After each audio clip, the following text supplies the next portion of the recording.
Welcome to Visa's fiscal fourth quarter and full year 2024 earnings conference call. All participants are in a listen-only mode until the question and answer session. Today's conference is being recorded. If you have any objections, you may disconnect at this time. I would now like to turn the conference over to your host, Ms. Jennifer Como, Senior Vice President and Global Head of Investor Relations. Ms. Como, you may begin. Thank you. Good afternoon, everyone, and welcome to Visa's fiscal fourth quarter and full year 2024 earnings call. Joining us today are Ryan McInerney, Visa's Chief Executive Officer, and Chris Suh, Visa's Chief Financial Officer. This call is being webcast on the Investor Relations section of our website at investor.visa.com. A replay will be archived on our site for 30 days. A slide deck containing financial and statistical highlights has been posted on our IR website. Let me also remind you that this presentation includes forward-looking statements. These statements are not guarantees of future performance, and our actual results could differ materially as the result of many factors. Additional information concerning those factors is available in our most recent annual report on Form 10-K and any subsequent reports on Forms 10-Q and 8-K, which you can find on the SEC's website and the Investor Relations section of our website. Our comments today regarding our financial results will reflect revenue on a GAAP basis and all other results on a non-GAAP nominal basis unless otherwise noted. The related GAAP measures and reconciliation are available in today's earnings release and related materials available on our IR website. And with that, let me turn the call over to Ryan. Good afternoon, everyone. Thank you for joining us. Our fourth quarter results were very strong, with $9.6 billion in net revenue, up 12% year over year, and EPS up 16%. Our key business drivers were relatively stable compared to Q3. In constant dollars, overall payments volume grew 8% year over year. U.S. payments volume grew 5%, and international payments volume grew 10%. Cross-border volume, excluding intra-Europe, rose 13%, and processed transactions grew 10% year over year. As I reflect on this quarter and the full fiscal year, I am incredibly proud of the more than 31,000 Visa employees who have been focused on delivering our strategy and enabling our clients with compelling solutions, which resulted in the company's strong performance. We have continued to grow our consumer payments business through an intense focus on product design and innovation. In new flows, our targeted strategy for non-consumer payments is paying off. And in value-added services, we have deepened our relationships with our clients through multiple different solutions and continued to expand our services to non-Visa transactions. We have done all this while further increasing our suite of solutions. Now let's dive into some of the highlights for the fourth quarter and the year. In consumer payments, we continued to increase credentials and acceptance. We have over 4.6 billion credentials, up 7% year over year, and 11.5 billion tokens, with more than 30% of our total transactions tokenized. Global merchant locations crossed 150 million. The Olympics and Paralympics certainly helped, with more than 7 million Paris 2024 branded cards issued and more than 130,000 merchant locations added in Europe. And I am particularly excited about new acceptance use cases. For example, we renewed an agreement with Cantaloupe, a leading provider of self-service commerce across sectors such as food and beverage automated retail, with over 1 million active devices globally and more than 1 billion transactions annually. And in the Netherlands, we reached an agreement with the country's largest grocer, Albert Heijn, to expand in-store acceptance to all Visa products. We also recently renewed our agreement with Appfolio in the U.S. for rental payments acceptance. AppFolio is one of the largest software providers in the property management space and services 8 million plus units across more than 20,000 clients. Throughout the year, we have continued to innovate in order to expand Visa's capabilities to non-card payments. This quarter, we announced Visa A2A, bringing the power of Visa's brand, infrastructure, and rules, as well as consumer protections to enable simpler, safer, and more secure account-to-account payments. We are excited to be collaborating with several banks, including NatWest and Nationwide Building Society, and several leading fintechs, including Modular, to deliver an industry-driven solution to unlock the full potential of account-to-account transactions in the UK. And Visa A2A is open to any eligible bank, open banking provider, and verified biller. Initially, this is targeted at bill payments, and we plan to launch in 2025 in the UK. We are very excited to bring this to market. In prior quarters, I've mentioned our account-to-account fraud risk scoring solution, Visa Protect for A2A payments. It was recently announced as Juniper Research's Platinum winner for Fraud and Security Innovation of the Year Award, and we will be piloting on 10 new RTP networks in 2025. We're also seeing very strong interest in our new flexible credential, which enables multiple payment options from one Visa credential. We have hundreds of issuers in the pipeline and several launches planned for 2025 in the US, Asia Pacific, Europe, and CEMEA. Last quarter, I mentioned the expansion of tapping use cases on a mobile device. Tap to Add card is now enabled by issuers in more than 15 countries across our 5 regions. We know that transit is a key activator for tapping, and global tap-to-ride transactions exceeded 2 billion for the first time in fiscal year 2024, up 25% year over year. We added more than 110 new transit systems throughout the year in cities such as Boston, Athens, Beijing, Las Vegas, and Lima, to total over 870 globally, and more than 40% of these new systems also use our value-added services acceptance solutions. Tap-to-pay penetration globally, excluding the US, was at 82%, up 6 points from 2023, and in the US, it was at 54%, up 13 points from last year, with 29 out of the top 30 US merchants accepting tap-to-pay. Now, pivoting to some deal highlights. We had some significant renewals this quarter around the globe. First, with one of our largest clients in Latin America, Grupo Promerica, in credit, debit, and commercial across 8 countries. Second, with our largest Asia Pacific client, SMCC, across consumer and commercial credit. Third, with our largest CEMEA client, Al Rajhi, across consumer, commercial, and value-added services, including CyberSource and Visa Risk Manager, our network-agnostic risk product.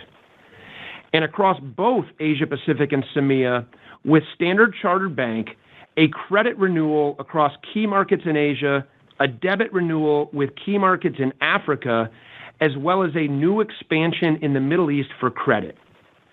In addition, they will continue to use our value-added services. In North America, we had 3 very important renewals.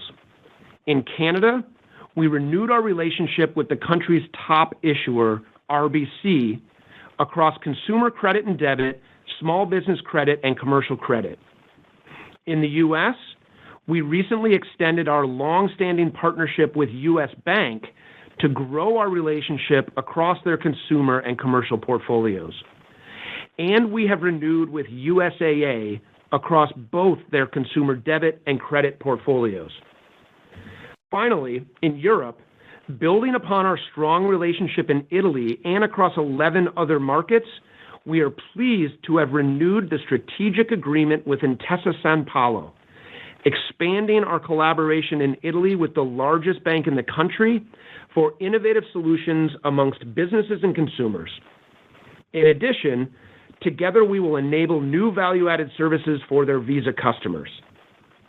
Across all of our regions and all of our fintech partners, from early stage to mature, we signed over 650 commercial partnerships, up 30% from last year.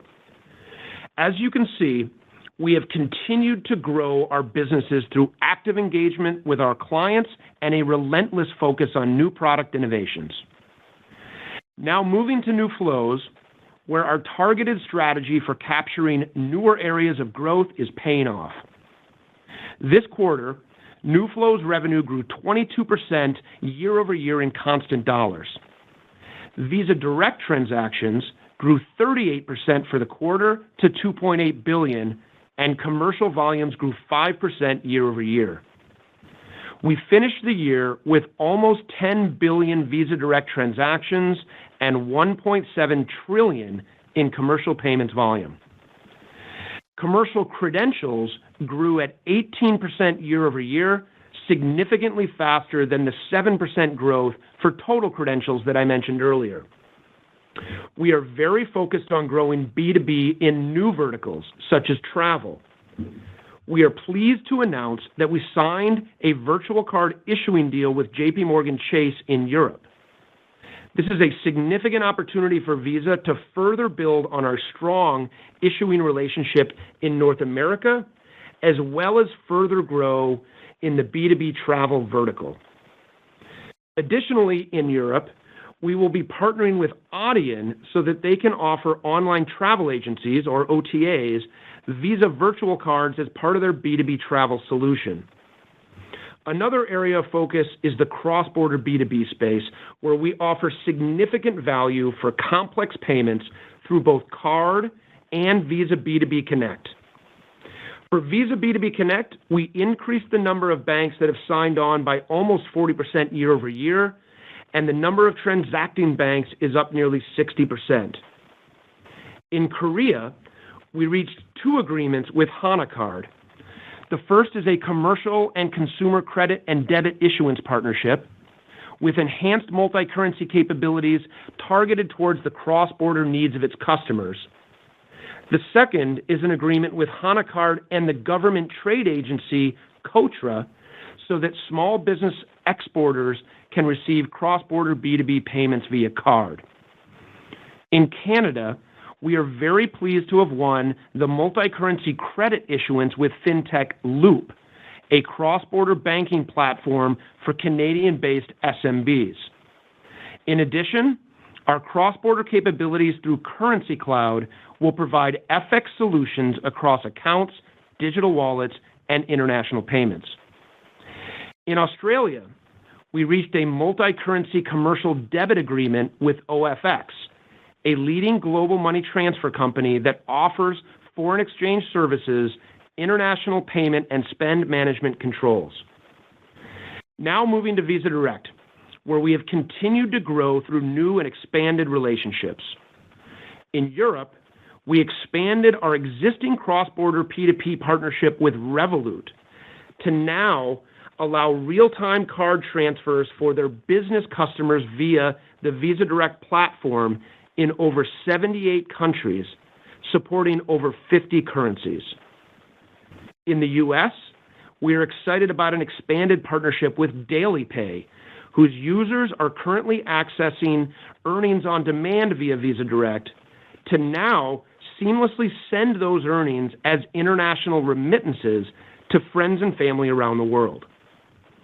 In Brazil, we reached a new agreement with Travelex Banco de Cambio, one of the largest foreign exchange banks in the country and the first to specialize in FX operations regulated by the central bank. The client will use Visa Direct for import and export payments and for remittances to a broad range of destinations. So across our new flows, we have seen our specific strategies succeeding in the marketplace. And now on to value-added services, where revenue was up 22% in the fourth quarter and full year in constant dollars. let's look at the progress we have made across our value-added services. In our issuing solutions, our core banking and issuer processing platform, Pismo, has a good pipeline, and its solutions are resonating with clients with nearly 12 billion API calls a month.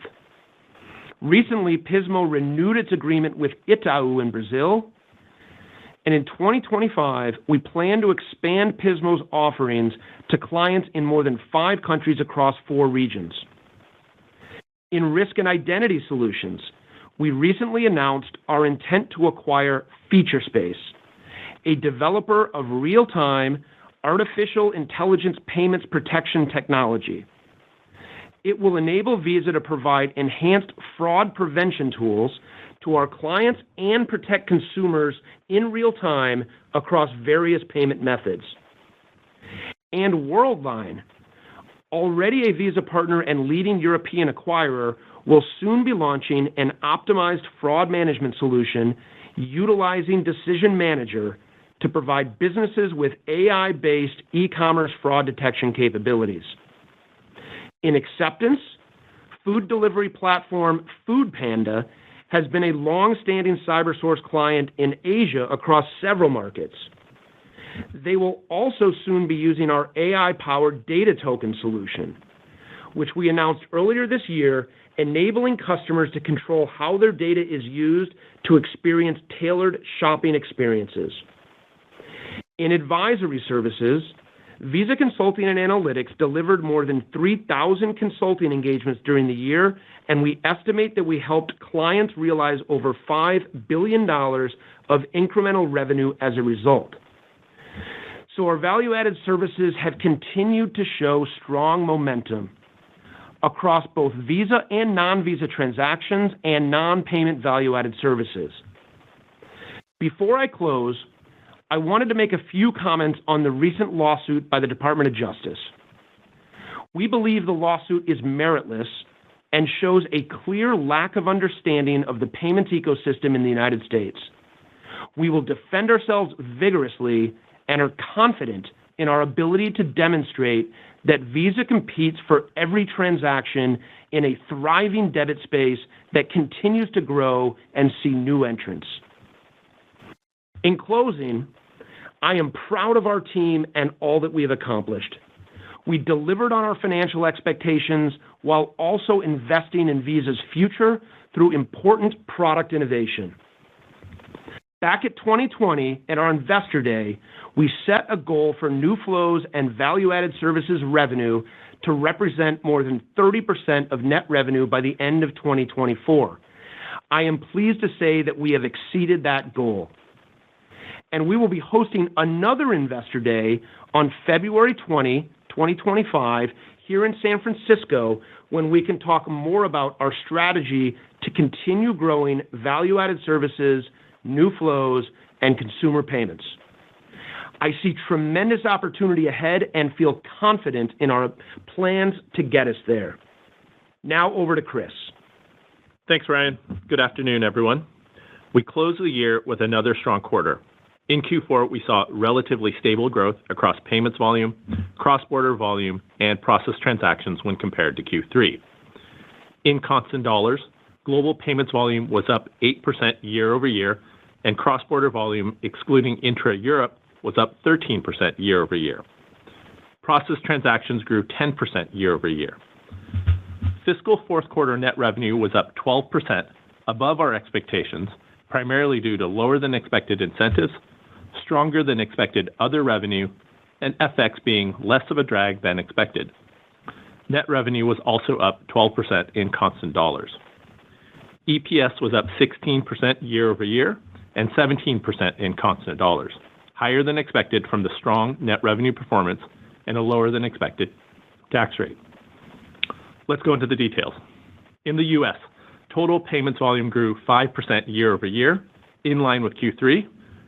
Credit and debit also each grew 5%. Card present volume grew 2%, and card not present volume grew 6%. Consumer spend across all segments from low to high spend has remained relatively stable to Q3. Our data does not indicate any meaningful behavior change across consumer segments from last quarter. Moving to international markets, total payments volume was up 10% in constant dollars, stable to Q3. In most major regions, payments volume year-over-year growth rates in constant dollars were strong for the quarter, with Latin America up 24%, CEMEA up 19%, and Europe up 12%. Asia Pacific payments volume saw a marginal improvement from Q3 in constant dollars for the quarter, but was still less than 1% year-over-year growth, primarily due to the macroeconomic environment, most notably in mainland China.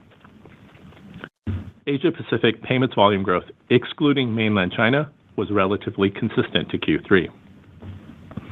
Now to cross-border volume, which I will speak to today in constant dollars and excluding intra-Europe transactions. Total cross-border volume was up 13% in Q4, below Q3, in line with our expectations.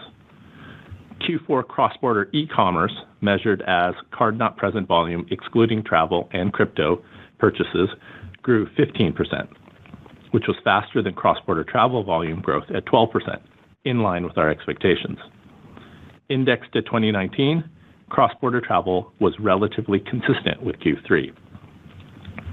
As we look at the travel corridors, the primary driver of the lower year-over-year cross-border travel volume growth was Asia-Pacific inbound and outbound, which continued to be impacted by the same primary factors we've been mentioning all year: macroeconomic conditions, currency weakness, and flight bookings being below pre-COVID levels. We also saw a step down in CEMEA outbound travel volume growth compared to Q3 due to Ramadan timing. Normalized for this, the CEMEA growth was stable.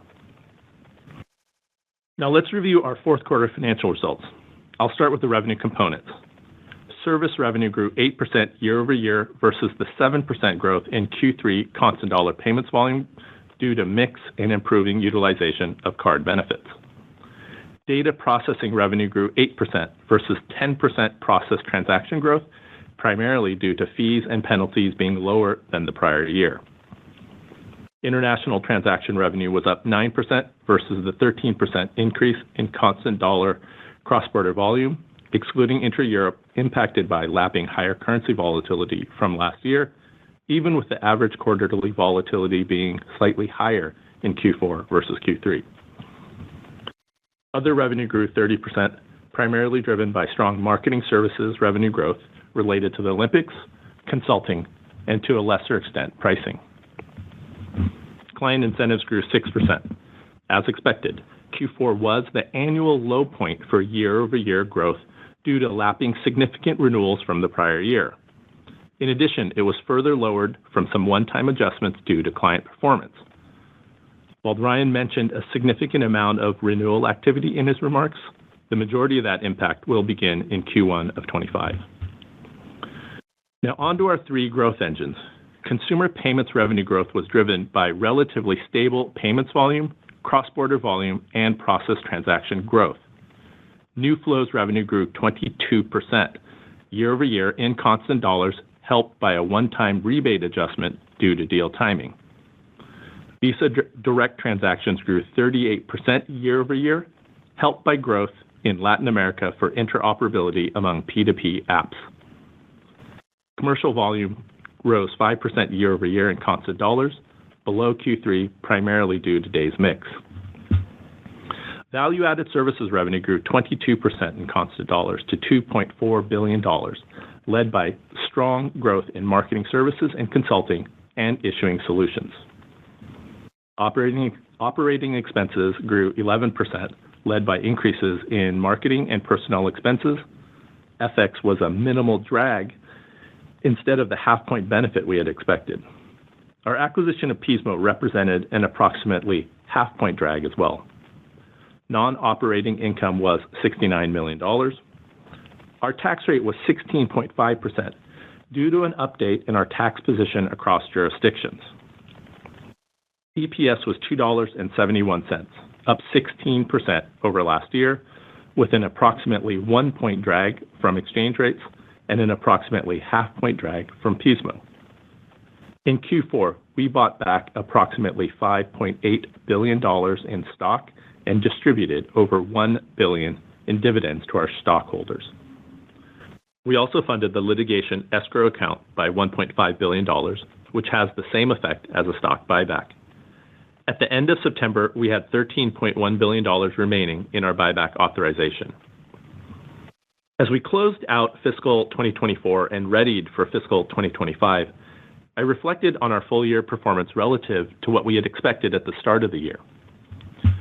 With the strong Q4, full-year net revenue grew 10%, in line with our expectations, and EPS grew 15%, above our expectations, a testament to Visa's diversified business model.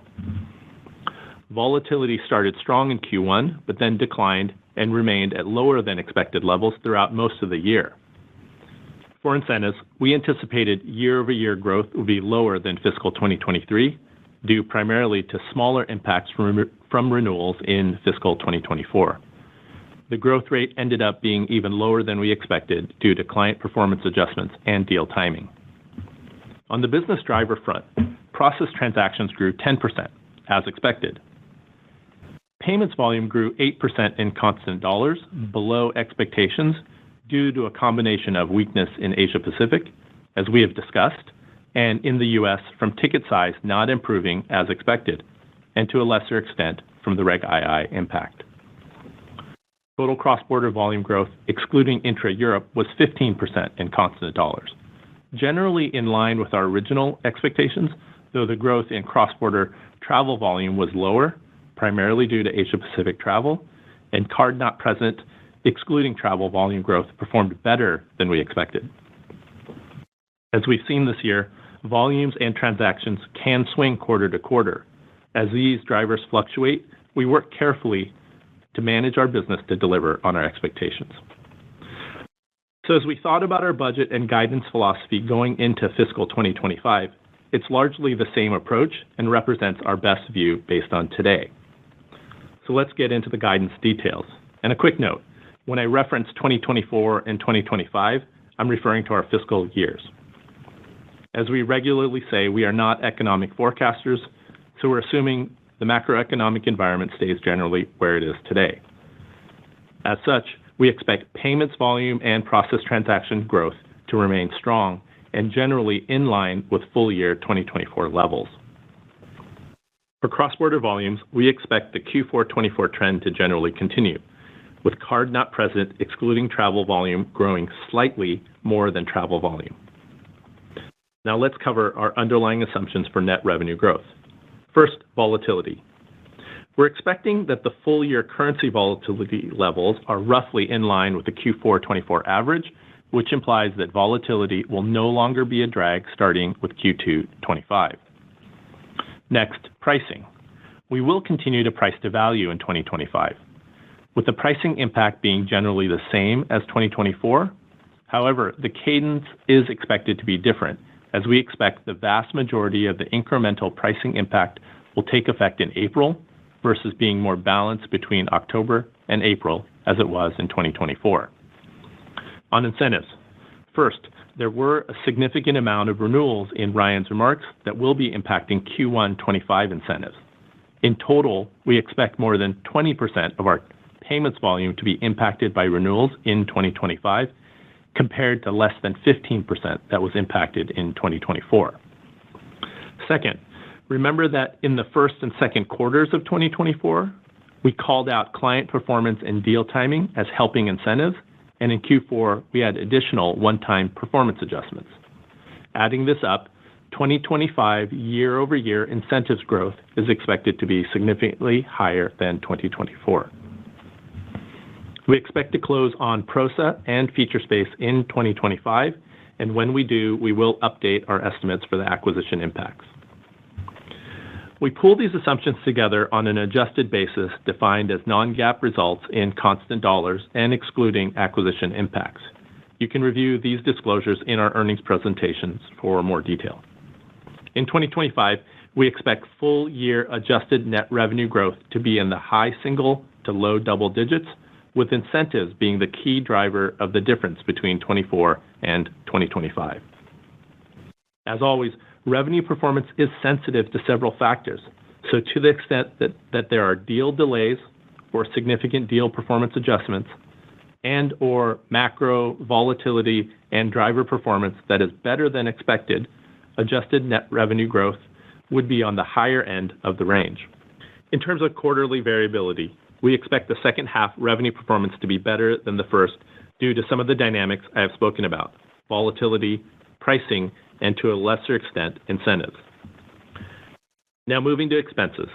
We currently expect to grow adjusted operating expense in the high single digit to low double digits as we continue to fund new flows and value-added services projects, our sales efforts, and growth initiatives in specific countries.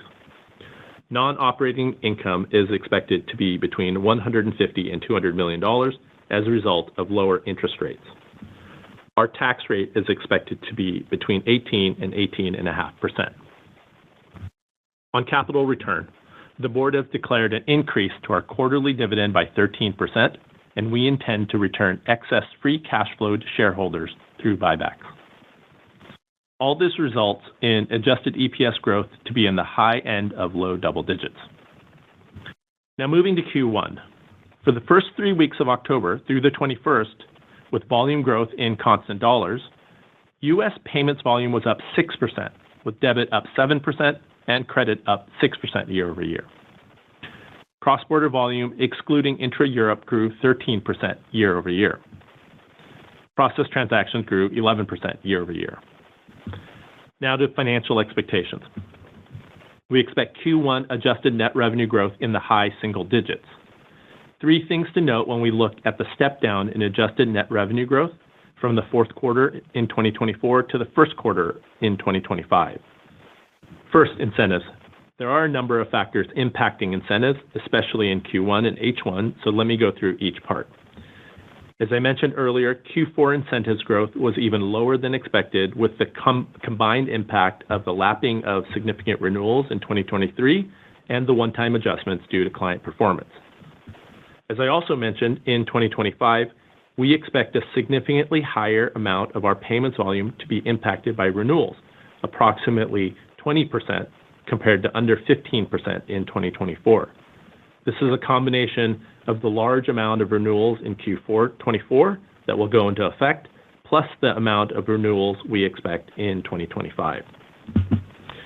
In addition, the timing of the deal terms in 2025 is such that we expect about 60% of the 2025 renewal volume to go into effect in Q1. Putting those all together, we expect a significant step up in the dollar amount of incentives from Q4 of 24 to Q1 of 25. Second, the timing of pricing actions. As I mentioned, whereas in 2024, the pricing impact was similar quarter to quarter, this year we expect less pricing impact in the first half than the back half, with Q1 having the smallest impact. Third, other revenue. As we do not have a major event in Q1, like the Olympics or FIFA, we anticipate lower growth in consulting and marketing services related revenue compared to Q4. We expect adjusted operating expense growth to be in the high single digit to low double digits. On a year-over-year basis, remember that the first quarter of 2024 had a lower operating expense growth rate, both from lapping FIFA-related expenses in 2023 and from the allocation of Olympic-related marketing spend to other quarters. Non-operating income is expected to be between $35 and $45 million, and our tax rate is expected to be around 18.5%. This puts our first quarter adjusted EPS growth in the low double digits. As always, if the environment changes and there are events that impact our business, we will remain flexible and thoughtful on balancing short and long-term considerations. As we are several weeks into fiscal 2025, Visa's underlying business continues to be healthy and the growth opportunities are significant. We look forward to discussing this and our long-term growth algorithm at the upcoming Investor Day. And now, Jennifer, I'll hand it back to you. Thanks, Chris. And with that, we're ready to take questions. If you would like to ask a question, please press star and 1 clearly record your name. You will be announced prior to asking your question. To ensure all questioners are heard, we ask that you please limit yourself to 1 question. Once again, to ask a question, please press star then one. To withdraw your question, press star two. Our first question comes from Harshita Rawat from Bernstein. Please go ahead. Good afternoon. Thank you for taking my question. A lot going on in the U.S. Regulatory front with regards to the DOJ lawsuits, Reg II, MDL, CCPA. Can you share your overall thoughts on the regulatory and litigation environment in the U.S.? And Chris, just as a follow-up, can you help us maybe size your revenue exposure to U.S. debit, both including as well as excluding Visa DPS? Thank you. Yeah, thanks for the question. As you note, a lot going on, not just in the U.S., but all over the world. I think regulators appropriately are looking at the payments ecosystem and want to ensure that there's fair competition, that there's multiple options both for consumers and merchants, and that's a process of engagement that we have in the U.S. to your question, but also with regulators, elected officials all around the world, and we feel very good about our ability to manage through that complexity. We feel very good about the ability to continue to run and grow our business, and we feel very good about the ability to continue to innovate and to continue to serve our clients. In terms of revenue exposure, that's not something that we disclose as it relates to U.S. debit or other parts of the business like that. But in terms of our ability to compete, we feel really, really good about it. Next question. Next, we'll go to the line of Ramsey El-Assal from Barclays. Please go ahead. Hi, can you give us your updated thoughts on the competitive environment, especially as it pertains to, or specifically as it pertains to Pay by Bank? We're seeing Walmart move forward with a new product, some chatter around some other offerings. We've seen these products in the past, but I'm just wondering if there's anything that's sort of changed on the ground to make these a little more, interesting for consumers. I know you guys are involved as well, serving that part of the market now, so curious to get your comments. Yeah, there's a lot going on with account-to-account payments in the U.S. and around the world, as you note as well. Pay by Bank is not a new capability. It's not a new capability in the United States. It's not a new capability for Walmart. Actually, I think as of today, you can load 3 different bank accounts into your Walmart.com wallet to pay for things. And as you alluded to, they've also put some news out that they're going to have a new partnership that I think is going to further enhance that. We expect that account-to-account payments will continue to proliferate here and around the world. We think there's a lot that we can add in terms of value to account payments. I mentioned some of those things in my prepared remarks. But as I've talked about several times on this call, it's a very, very competitive environment in which we operate.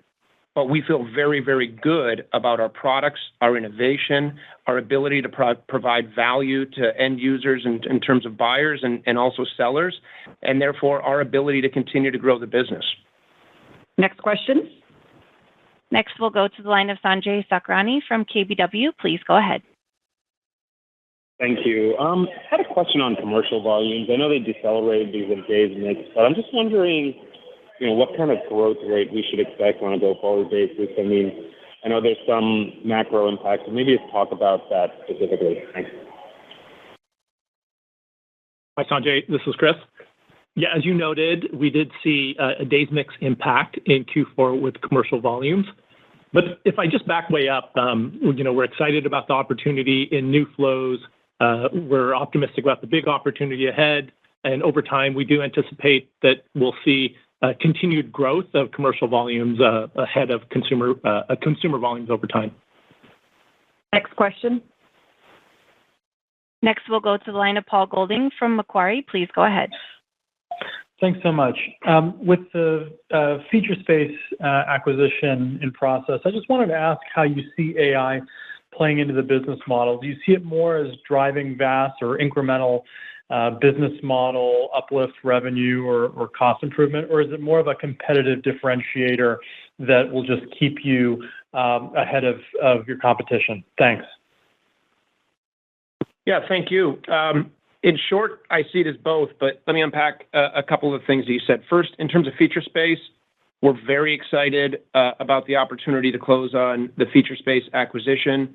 As I travel around the world, financial crime, fraud is at the top of mind of clients, partners, regulators all around the world. And Featurespace is a world leader in providing AI-driven solutions to combat that fraud, to reduce that fraud, to enable our clients and partners to continue to serve their customers in a safe way. So we're very excited about that. You know, it relates more broadly to especially generative AI at Visa. I see it really in two different buckets. The first is we are adopting it aggressively across our company to drive productivity. And we've seen some great results from everywhere to our engineering teams, to our accounting teams, to our sales teams, our client service teams. And we're still in the early stages of, I think, the very significant impact this will have on the productivity of our business. I also see it as a real differentiator to the products and services that we're putting in market. You've heard me talk about some of the new risk capabilities, risk management capabilities, for example, that we've deployed in the account-to-account space, which are all enabled with generative AI. You know, you mentioned Featurespace. We've had some really good success in other parts of both our value-added services business and the broader, consumer payments business as well. And we've got a product pipeline that is very heavily tilted towards some, we think, very exciting generative AI capabilities that hopefully you'll hear more from us on soon. One of those I mentioned in my prepared remarks, which was the data token that we're starting to pilot with Food Panda, which is one example of that. Thank you. Next question. Next, we'll go to the line of Tien-Tsin Huang from JP Morgan. Please go ahead. Thank you. Just wanted to ask how growth in 25 might look different than 24 across consumer payments, new flows, and value-added services. Yeah. Hi, Tien-Tsin.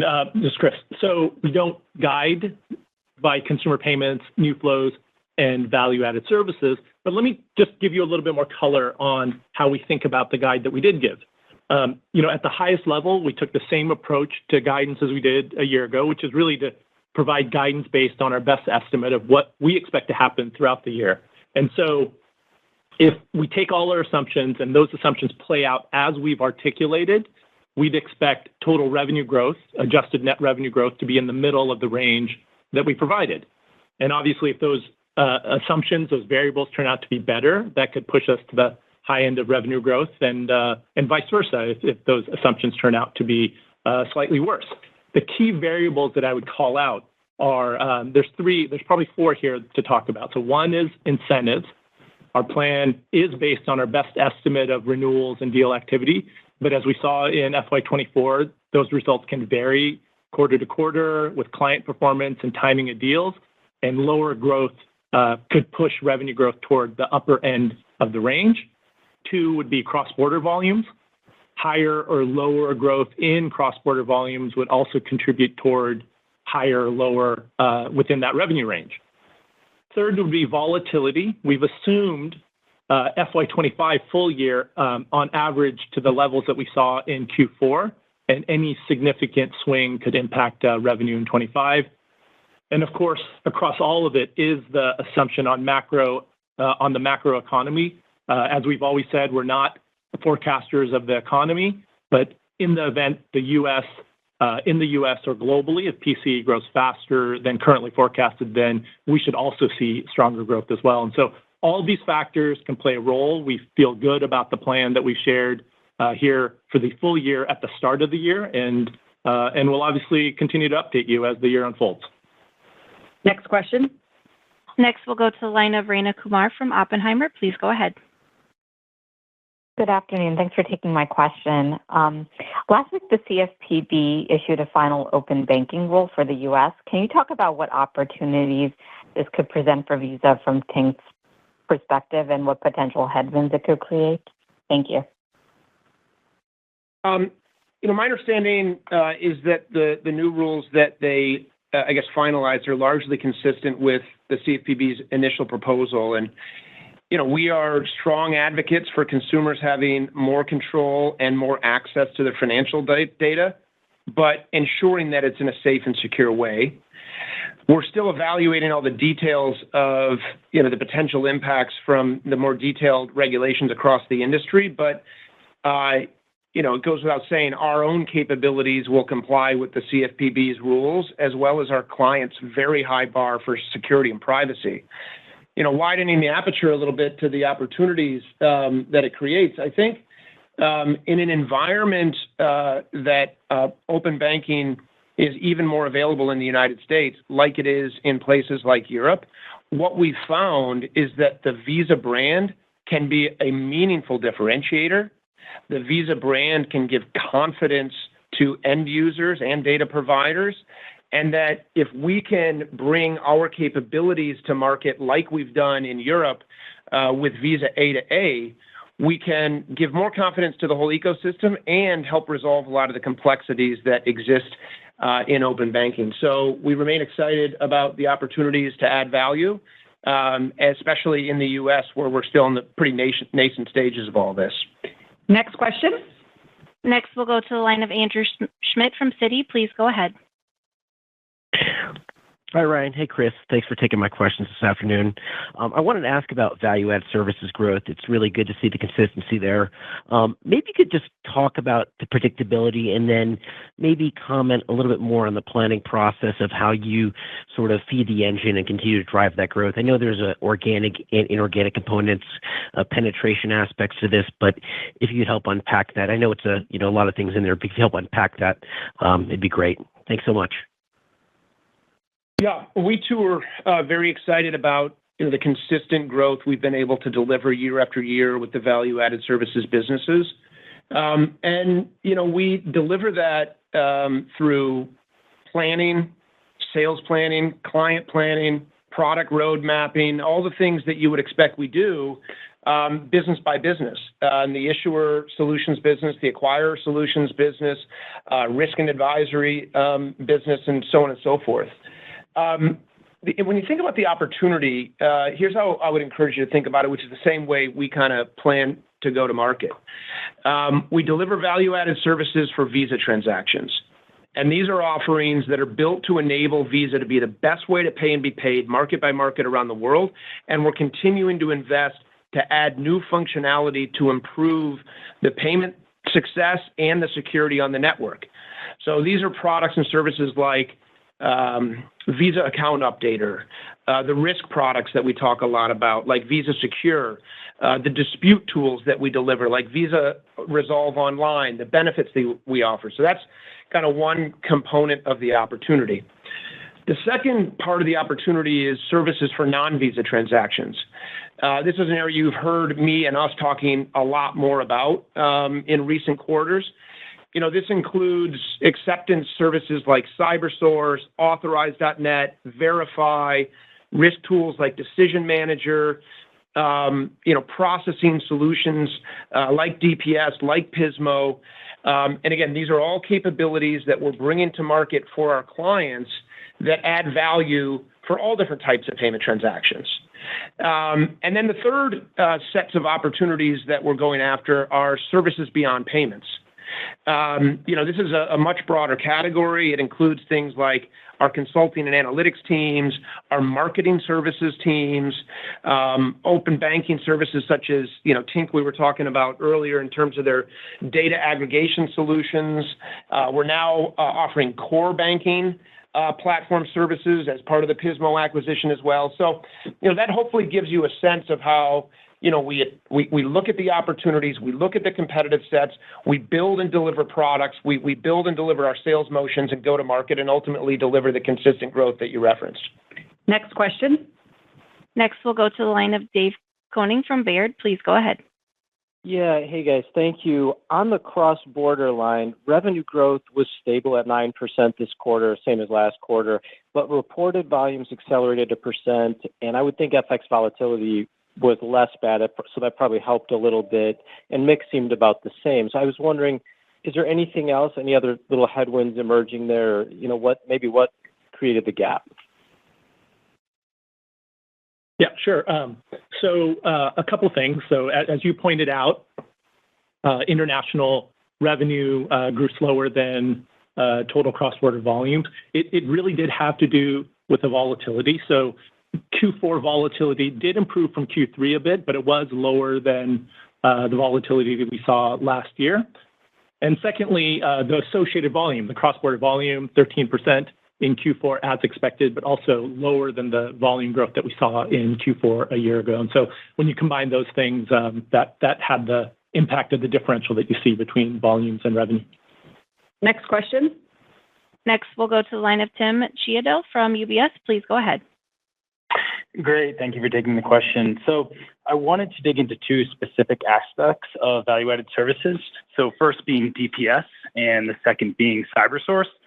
I believe those two combined make up a reasonably large portion of the transaction-based value-added services. I think the last disclosure on DPS was about 2.5 trillion in volume, and CyberSource is in the roughly 1 trillion. I was hoping you could give sort of relative growth rates relative to the rest of value-added services and maybe some updated stats if possible. Thanks. Yeah, thanks for the question. We're super proud about the progress that we're making in DPS and in CyberSource, DPS being primarily in the U.S. and CyberSource being a really at-scale global platform now. But we don't provide transaction volume growth or break out other metrics at that level of reporting. So appreciate the interest. Sorry not to be able to provide any more detail. Next question. Next, we'll go to the line of Brian King from Deutsche Bank. Please go ahead. Hi, guys. Good afternoon. Wanted to ask about the pickup you've seen in October for volume growth, especially in debit. Looks like it's perked up a little bit to 7%.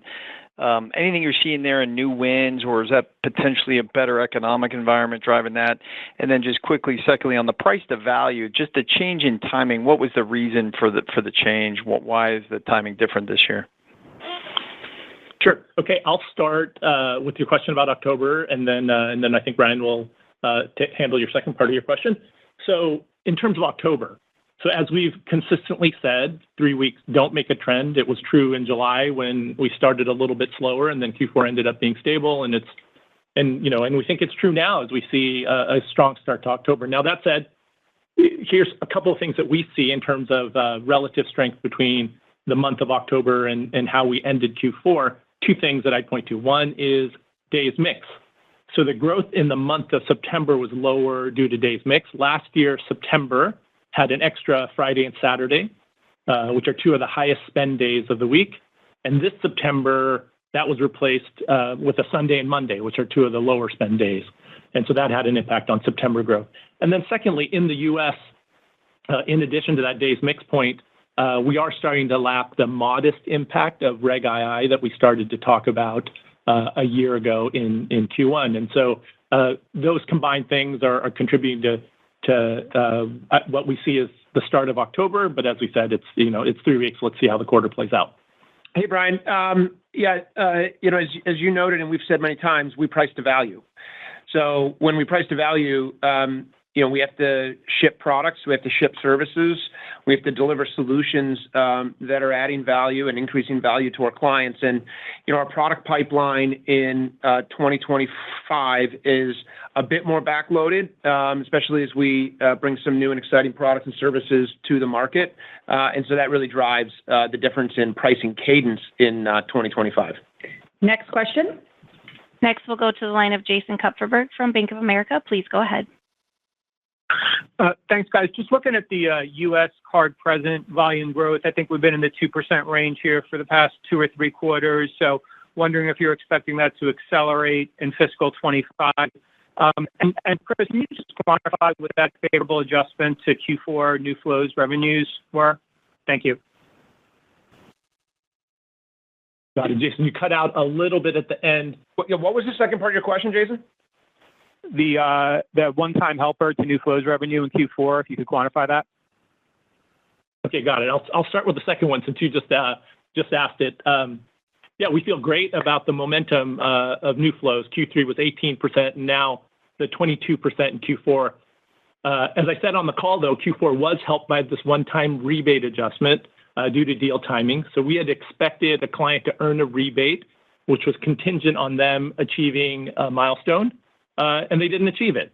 So as such, we recorded a one-time adjustment to that rebate, which landed in Q4. And I think your first question was around card present and just sort of volumes as we look forward into FY25. And maybe that's where I'll go. I'll just broaden it a little bit and said, per our call, our overall assumptions on underlying drivers is that in 25 they remain relatively stable to the trends that we see, both for the full year on payment volume and payment transactions relative to 24, and then on cross-border to the trends that we see in Q4. And so, they will remain relatively strong and healthy, and like I said, we'll continue to update you throughout the course of the year. Next question. Next, we'll go to the line of Craig Moore from FT Partners. Please go ahead. Hi, thanks everybody for taking my questions. Wanted to ask first, haven't asked in a long time about your thoughts on operating leverage, and you're growing expenses at a similar rate to revenue in the forecast for fiscal year 25, and going forward long term, is there a commitment to grow revenue faster than expenses, or are we looking at limited operating leverage in the future? And secondly, considering the fiscal year 25 guide, what are your assumptions around APAC embedded in the guide? Do you need acceleration in China to achieve that, or is it basically assuming the same steady no growth situation there? Thanks. Well, I'll take the first question. You can take the second question, Chris. On your first question, as I said on this call and earlier calls, we have an enormous set of opportunities that we're pursuing, and the way we're running the business day in and day out, quarter in and quarter out, year in and year out is, we're going through the assessment of those opportunities. We're figuring out the product pipeline that we can deploy. We're looking at inorganic and organic opportunities, and we're putting together a plan that we think maximizes the long-term growth that we can deliver. That's the way we approach it. That's the way we think about it. And, you see the results that we've delivered, and, you heard what Chris's comments were in the guide for this year. So that's kind of where we are with that. I'll address your comments on AP specifically. So again, at a global basis, we expect overall trends to be relatively similar to where we're ending FY24. And, the situation in AP, so much of that has been driven by the macroeconomic conditions in China. And as we've consistently said, we don't forecast the economy. And so, again, in the context of relatively stable drivers, we'll see how AP performs. But again, it'll really be dependent on the health of the overall economy. Next question. Next, we'll go to the line of Trevor Williams from Jefferies. Please go ahead. Great. Thanks a lot. Yeah, I wanted to follow up on value-added services. I think the general framework you've given is roughly 2/3 of VAS revenue is transaction-linked in some form. Of that portion that's tied to transactions or volume, how much of that today needs to be running over VisaNet for you to be earning those VAS revenue streams? Ryan, it sounds like most of it today is still running over your network, but maybe the off-network piece should be increasing as a percentage of the mix over time. But anything more specific there would be helpful. Thanks. Yeah, I mean, the largest component of our VAS revenue today is that first bucket of services I mentioned for Visa transactions. And obviously, we've been doing that the longest time. And, just to comment on that, what that really does is it drives additional yield on top of our Visa transactions. So we're adding more value to the transaction, we're adding more value to the client, and ultimately driving additional yield on top of the Visa payments volume growth that we see. But as I said, we also see we've made meaningful progress building out our platforms to service non-Visa transactions. CyberSource, I mentioned, Verify, I mentioned, Pismo, I mentioned, Decision Manager, I mentioned. These are all becoming meaningful platforms for us with meaningful opportunity. And you can just imagine the TAM that we're able to go after when we're not just delivering services for Visa transactions, but we're able to work with clients to deliver services on top of a much broader array of payment transactions is just significant. So we remain very excited about both. Last question, please. Our final question goes to the line of Darrin Peller from Wolfe Research. Please go ahead. Hey, thanks, guys. Look, just coming off of I think it was 12% growth in incentives and rebates in 24, and now you're saying obviously higher 25. It's obviously great to see the activity should help sustain growth. Maybe just help us understand a little more around, you mentioned a lot of renewals, but what about just net new business and market share gains? How does that build in? And I guess related to that, it looks like this year is a big year of that contra revenue growth rate. So does that have an impact on how you think about this year's growth versus long term? We think it could be actually, more even better this year being a little bit of an outlying year in terms of growth and incentives and rebates, if we're thinking about that correctly. Thanks, guys. Yeah, Jared, I mean, I don't think we're going to get into like the outer years, but, I'd say a couple things. One is we're winning. Like we're winning region by region and market by market around the world. You look at the size and sophistication of some of those names that I mentioned in my prepared remarks and I've mentioned for the last couple quarters. We are winning, and we feel really good about that market by market around the world. Second thing is, as we've also talked about in the past, we can't necessarily predict the time of when these renewals are going to happen, when the competitive situation is going to happen in our client. We have to be ready at any given time to give our best and hopefully ultimately win. And, as you were alluding to, there's been kind of a string of those recently and more of them this quarter that we're excited about.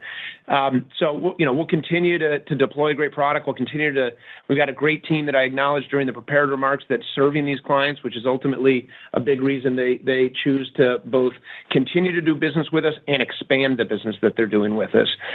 Expand the consumer business, expand, in the commercial business, expand into new flows, and, we feel really good about it. And with that, we'd like to thank you for joining us today. If you have additional questions, please feel free to call or email our investor relations team. Thanks again and have a great day. Thank you all for participating in Visa's fiscal fourth quarter and full year 2024 earnings conference call. That concludes today's conference. You may disconnect at this time, and please enjoy the rest of your day.